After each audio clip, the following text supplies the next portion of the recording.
We cannot in Mississippi practice business as usual with our budget. Otherwise, we're going to end up right back where we were when I became governor. And that is having spent in a budget year $720 million more in recurring expenses than we took in recurring revenue. People don't want to get back in that hole. It took us 2 years to dig out of it. And while we dug out of it without raising anybody's taxes, it still was a difficult 2 years. The House is already beginning to raid special funds in order to fund their budget, something we worked very hard not to do when we dug out of the hole in 2005. We said we're going to try to quit raiding special funds. Yet the House starts the process again. A little bit here, a little bit there.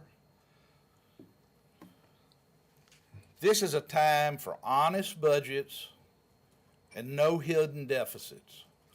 This is also a time for the public to know the facts.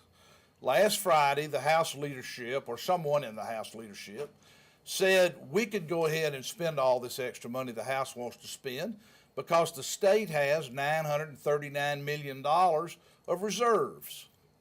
That is simply inaccurate. Now, the reserves that the House leader, Appropriations Chairman, cited were these reserves.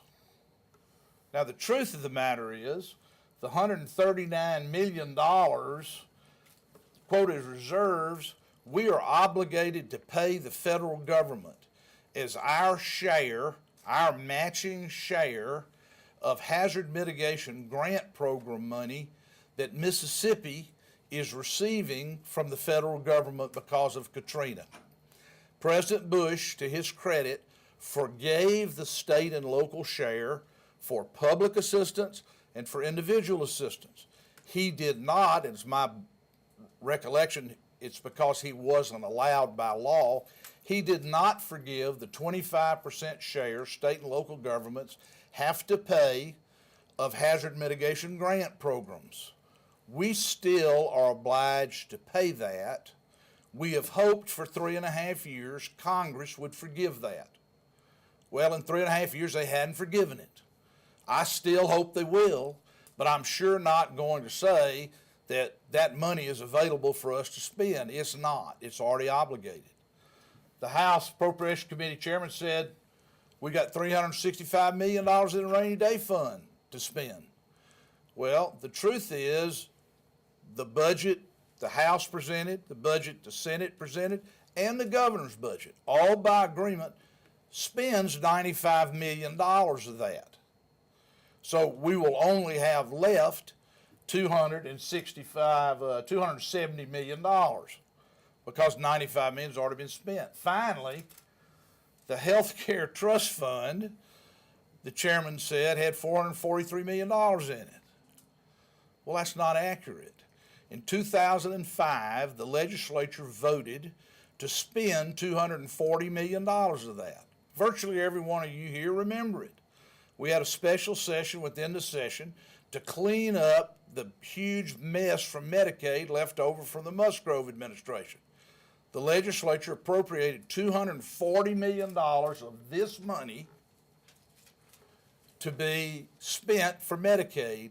They did call it a loan, but Medicaid doesn't have $240 million to pay back that, quote, loan, and nobody ever expects them to pay back that loan. But the idea that we have $939 million, including this, is just simply not accurate.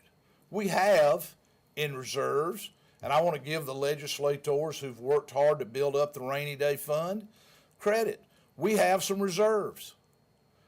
But all of those reserves, if we just spend like the House wants to, will last about 1 year. Now, the people of Mississippi want to control spending. They don't want to spend all our rainy day funds and all our reserves overnight just so some legislators can say, we gave everybody everything they wanted. The fact of the matter is, there's no reason to spend all that money.